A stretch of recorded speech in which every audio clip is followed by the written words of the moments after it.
उसे कुरेदने पर चलता है। लेकिन जो स्वर्णिम इतिहास आंखों के सामने हो और दफन होने के कगार पर हो तो उसे क्या कहेंगे?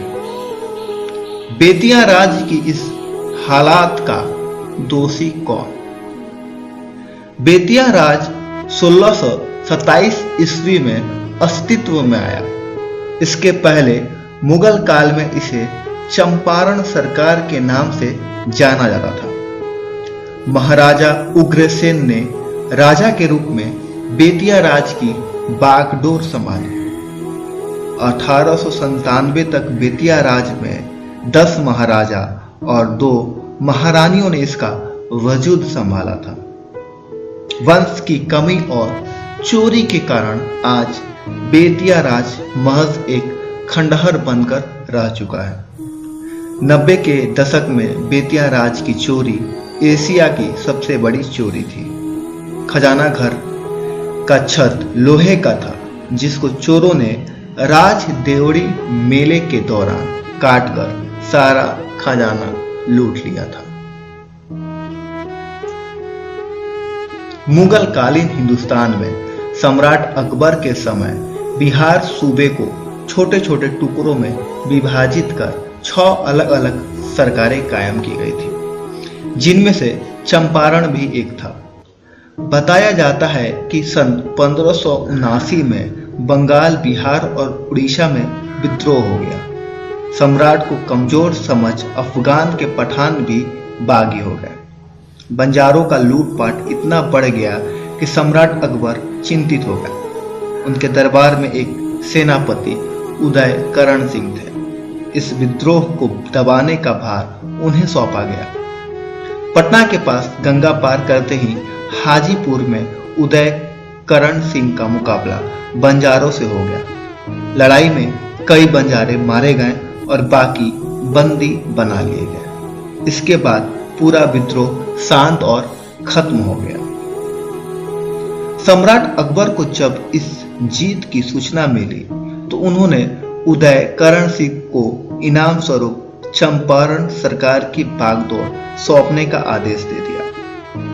अकबर के जीवन पर्यंत उदय करण सिंह एवं उनके बाद उदय करण सिंह के लड़के जदू सिंह चंपारण की देखभाल करते रहे। इतिहास गवाह है कि राजा की उपाधि जद्दू सिंह के लड़के उग्रसेन सिंह को सम्राट शाहजहां के शासनकाल सन 1629 में दी गई, अर्थात बेतिया राज के प्रथम राजा उग्रसेन सिंह कहलाए। सन 1659 में उग्रसेन सिंह का देहांत हो गया।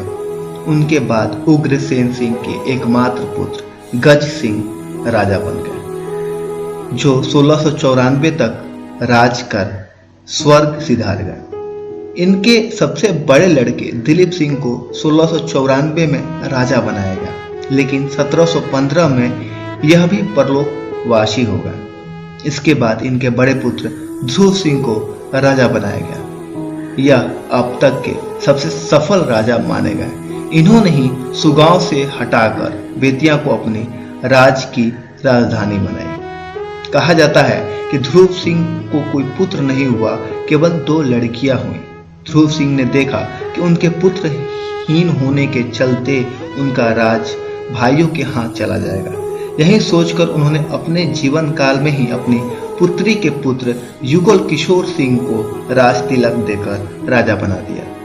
इस तरीके से ध्रुव सिंह ने अपने भाइयों के हाथ रियासत की सत्ता जाने से बचा तो ली, मगर परिवार के बीच खाई जरूर पड़ गई। ध्रुव सिंह की मृत्यु 1667 में हो गई।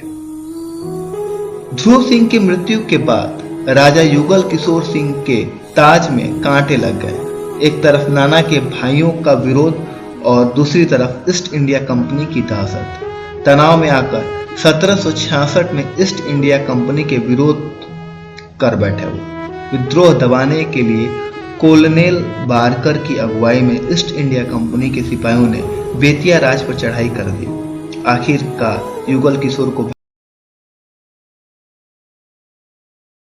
भागना पड़ा। राजा युगल किशोर के भागने के बाद ईस्ट इंडिया कंपनी ने पूरे चंपारण सरकार को अपने कब्जे में ले लिया।